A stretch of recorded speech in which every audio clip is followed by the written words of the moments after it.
Uh, चलिए, dear students, now actually today I need to discuss that CSIR net examination,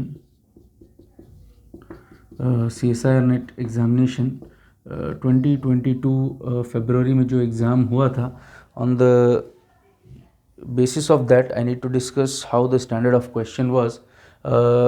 actual में ये response कैसे collect किया गया, हम लोग जो हमारे पास स्टूडेंट बैठते हैं या फिर जो पढ़ते हैं या फिर और भी जो बाहर के स्टूडेंट्स हैं जो टेस्ट सीरीज़ वगैरह ज्वाइन करते हैं, उनका रिस्पॉन्स शीट हम लोग जो है कैलकुलेट करते हैं। तो जब एक सैम्पल कलेक्ट किया जाता है फिर उसमें से जो है हम लोग एक कंक्लूजन निकालते हैं कि पेपर वाज टफ और इजी। एक स्टूडेंट है जिसका हम लोगों ने क्वेश्चन कलेक्ट किया था, एक एग्जामिनेशन में क्वेश्चन आया था। This was an inductor, here is one capacitor, here is one resistor, output you are taking from here across R, this is C, this is R, data is not important, value was there, this is inductor in Henry, capacitor in Farad, resistance in ohm. Is it clear? I'm not interested in data because question paper is not announced yet. थोड़ा बहुत जो है क्या बोलते हैं, जैसा बच्चे data लेकर आते हैं उसके हिसाब से हम लोग एक आध क्वेश्चन को हम लोग डिस्कस कर लेते हैं। तो बोला ये था कि इनपुट में आपका एक स्क्वायर वेव अप्लाई किया गया है। हाँ, तो सबसे पहले बात, इस क्वेश्चन को डिस्कस करने से पहले मैं बच्चों का रिस्पांस आपको बता दूं। बच्चों का रिस्पांस क्या था? रिस्पांस बच्चों का ये था कि काफ़ी बच्चों का कि पेपर टफ था, आज तक कभी ऐसा पेपर आया ही नहीं, 2-3 सब्जेक्ट को मिलाया गया इसमें। तो एक स्टैंडर्ड क्वेश्चन मेरे को लगा ये लेके डिस्कस करना चाहिए। मतलब जो बच्चे ने बताया वो क्वेश्चन एग्ज़ाम का ही है, तो मुझे लगा कि मतलब ये क्वेश्चन डिस्कस करना चाहिए। बच्चे बोल रहे कहीं प्रोबेबिलिटी घुसा दिया है, कहीं कुछ लगा दिया है। तो इसमें 4 ऑप्शन था, option A B C D, option number A B C D, this 4 options were there. First option, अगर इनपुट स्क्वायर वेव है तो output is also square, output is also square with probability is equal to 1/3। ऐसे ही कुछ उसने data बताया था। Option number 3 और 4 मुझे बहुत अच्छे से याद है क्योंकि वो ऑप्शन गलत है। ऑप्शन इज उसके बताने के आधार पे sine wave with probability is equal to 2/3, output is square wave with probability 5/2, output is sine wave with probability 3/2, with probability 3। these 4 options were there। बोल रहे थे कि आउटपुट तो चलो हम लोग निकाल लेते, लेकिन जो है प्रोबेबिलिटी सब कहाँ कैसे निकालेंगे। सबसे पहली बात, आप इस क्वेश्चन को अगर ज़रा सा देखें और अच्छे से अगर दिमाग लगाएं, किसी भी चीज़ की प्रोबेबिलिटी 1 से ज़्यादा नहीं हो सकती। तो ये 3/2 तो 1.5 हो गया, ये वैसे ही गलत है। प्रोबेबिलिटी 5/2 2.5, ये भी गलत हो गया। तो बचा क्या? या तो स्क्वायर वेव या तो साइन वेव, यही निकालना था। क्लियर है यहाँ पर? बात समझ में आया? नहीं समझ में आया? तो मतलब ये 2 ऑप्शन तो वैसे ही गलत। प्रोबेबिलिटी आपसे कैलकुलेट ही नहीं कर रहे, कोई यहाँ सैम्पल सर्वे थोड़ी हो रहा है कि जो है इसमें प्रोबेबिलिटी निकलेगा। क्लियर?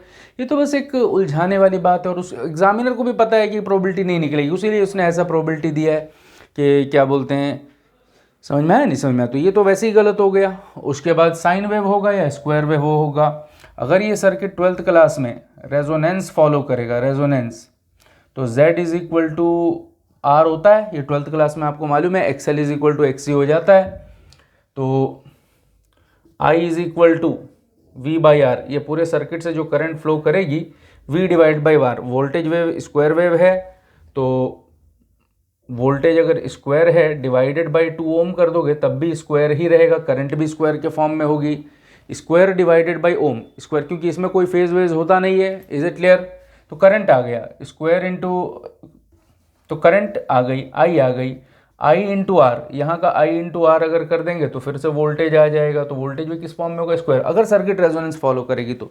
अब पूरे डेटा था नहीं उसके पास, तो फिर हम लोगों को जितना मतलब वो ये क्वेश्चन देख के हड़बड़ा रहे हैं। बताइए बच्चे कि प्रोबेबिलिटी मिक्स कर दिया है, क्या मिक्स कर। अब पूरे डेटा मिलेंगे आपको। अगर पूरा क्वेश्चन अगर याद है तो आप कमेंट बॉक्स में डालिए, हम लोग उसको डिस्कस। तो क्वेश्चन जो है देखिए सबसे पहली बात यह है कि क्वेश्चन लोग बोल रहे हैं कि मतलब पूरा पढ़ाने का स्टाइल को ही रिवाइव करना है। अब मैं इसमें क्या रिवाइव करूं, बताइए, आप ही बताओ ज़रा सा, इसमें क्या रिवाइव? कोई रिवाइव की ज़रूरत नहीं है। आपको थोड़ा सा बेसिक कंसेप्ट, बेसिक चीज़ें आपको क्लियर होना चाहिए। ये सब इसमें क्या है, बस प्रोबेबिलिटी 3/2 ख़त्म करना था, 5/2 ख़त्म करना था, अपने आप चीज़ें क्लियर हो जाएंगी। बात समझ में आई नहीं? तो कभी भी आप कोई सब्जेक्ट पढ़ो ना, तो बहुत बेसिक से पढ़ो, इतना बेसिक से पढ़ो कि मतलब उसमें, और ये क्वेश्चन तो 12th क्लास का है, LCR सर्किट आदमी 12th क्लास में पढ़ता है ना, तो इसमें कोई बहुत मुश्किल चीज़ नहीं है, समझ में आया नहीं? समझ तो क्वेश्चन आपके पास ही है।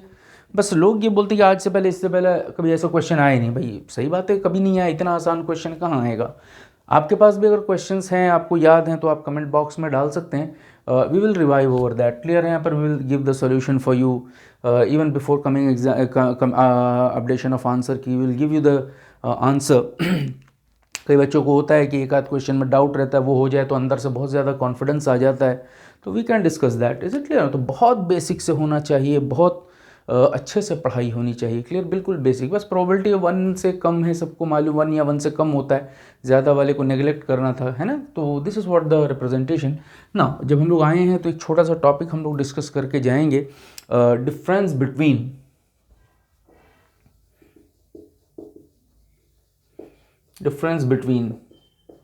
UPL unpolarized light, PPL partial polarized light and PPL plane polarized. PPL में फ़र्क है, क्लियर है यहाँ पर? सबसे पहले अनपोलराइज्ड लाइट, दूसरे उसके बाद जो है PPL का मतलब पार्शियल पोलराइज्ड लाइट या partially polarized light. After discussion of that we will discuss PPL again, but that PPL will not be partial polarized light, rather it will be a plain polarized light. Now let us start. For example, this is a torch and this is a button दबाएंगे तो torch जलेगा। This is what the light ray is going like that, and it is not only a ray but it is a beam, light beam consists of infinite number of rays which are going in the same direction। Light की जो, भले ही light ऐसे broad हो रहा है लेकिन जा तो इसी डायरेक्शन में रहे हैं, क्लियर है यहाँ पर?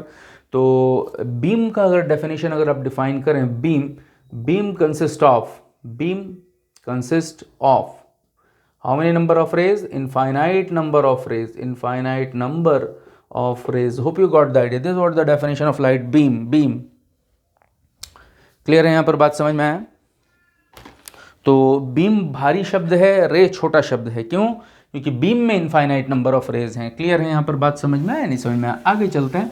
Next, if you want to discuss a ray, then you can discuss, it is nothing but simply electromagnetic wave, clear है यहाँ पर? क्योंकि इसकी सारी प्रॉपर्टी इलेक्ट्रोमैग्नेटिक वेव में छुपी हुई है, क्लियर है यहाँ पर? बात समझ में आया? दूसरी बात, electromagnetic means either you can discuss electric field और you can discuss magnetic field, clear है यहाँ पर?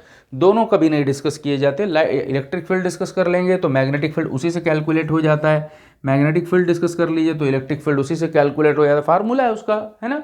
तो we are not interested in the calculation of both, we are interested in calculation of only one. You can calculate either electric field और you can calculate magnetic field, no need to calculate the both. Is it clear और not? तो this is what the definition what I have given. Is it clear? चलिए दोबारा, again this is a torch, this is a button here, light beam, this is a beam, rays are going in this direction, आपकी तरफ, यहाँ आप खड़े हैं, you are standing over here and these rays are coming to you। अच्छा, ये अगर आप देखोगे तो हर जगह पर इस तरह से फ्रंट दिखाई देगा, सर्कल सा, क्योंकि लाइट टॉर्च ऐसे यहाँ सर्कल से सर्कुलर फ्रंट्स दिखाई देंगे, क्लियर है यहाँ पर? और इनमें क्या छुपा हुआ है? इलेक्ट्रिक फील्ड छुपा हुआ। अगर मैं आपसे बात करूँ, ये इलेक्ट्रिक फील्ड भी है, मैग्नेटिक फील्ड भी है, but we will discuss only either electric field और magnetic field, not the both, clear है यहाँ पर? बात समझ में आए ना? तो इलेक्ट्रिक फील्ड इधर ज़्यादा जाएगा, इधर ज़्यादा जाएगा, इधर ज़्यादा जाएगा, इधर ज़्यादा जाएगा, इधर ज़्यादा जाएगा।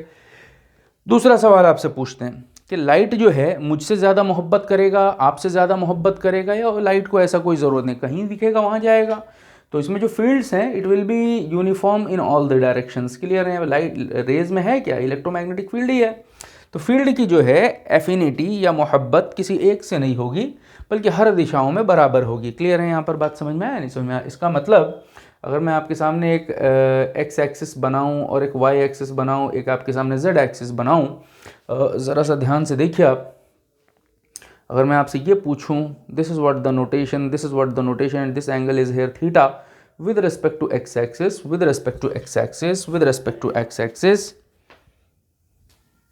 and this electric field E vector that is equal to E naught sin kz minus it is nothing but simply omega t. This is what the electric field. Now अगर ये इलेक्ट्रिक फील्ड थीटा के respect, अच्छा propagation हम मान लेते हैं Z direction में, आप पॉइंटिंग वेक्टर से निकालते हैं ना ई क्रॉस बी 1/μ0 करके, छोड़ दीजिए। मैं ये कहना चाह रहा हूँ कि ये इलेक्ट्रिक फील्ड अगर थीटा एंगल पे एक्स एक्सिस के रिस्पेक्ट में बना रहा है तो वही इलेक्ट्रिक फील्ड थीटा एंगल पे वाई एक्सिस के साथ भी बनाना होगा। क्लियर है यहाँ पर बात? समझ में आया नहीं समझ में? क्योंकि हम ये बात तय कर चुके हैं कि कोई मोहब्बत नहीं है। क्लियर है यहाँ पर? किसी एक खास डायरेक्शन से लाइट इज हैविंग, लाइट के अंदर जो fields they are having uniform love throughout the direction और uniform affinity throughout the direction. Clear है यहाँ पर? He is not having more love with the x axis and less love with the y axis, है ना? मोर affinity towards x axis, more affinity towards y axis. Every direction is equally probable. हर दिशाओं में light की fields बराबर बराबर जाएंगी, किसी से कोई ताल्लुक नहीं है। क्लियर है यहाँ पर बात? समझ में आ गया? x डायरेक्शन में i कैप, y डायरेक्शन में j कैप। उम्मीद करता हूँ ये बात समझ में आ गया होगा। इज इट क्लियर और नॉट? तो इसका मतलब ये हो गया कि लाइट को जितना, अगर मान लीजिए थीटा एंगल के रेस्पेक्ट में एक्स एक्सिस से देखा जाए कोई इलेक्ट्रिक फील्ड है तो थीटा एंगल वाई एक्सिस के साथ भी कोई सेम इलेक्ट्रिक फील्ड मौजूद होगी। क्लियर है यहाँ पर? इसका मतलब इलेक्ट्रिक फील्ड को किसी भी डायरेक्शन से खास लगाव नहीं है। क्लियर है यहाँ पर? मतलब किसी की तरफ ज़्यादा रुझान है या किसी की तरफ भी ज़्यादा रुझान नहीं है? क्लियर है? जल्दी बताइए। किसी की तरफ ज़्यादा रुझान नहीं है तो मतलब हर तरफ बराबर बराबर है, तो ये किसी की तरफ बायस नहीं है या फिर पोलराइज्ड नहीं है। This is what the definition of unpolarized light. This is what the definition of unpolarized light. Is it clear or not? If the fields associated with the light rays are uniformly distributed throughout and no affinity towards in a particular direction, then this will be called as unpolarized light. Is it clear? और दूसरे style में अगर कहा जाए, stylish अंदाज में इसको अगर समझाया जाए तो आप इसको समझने की कोशिश करिए। चलिए मैं ये मानता हूं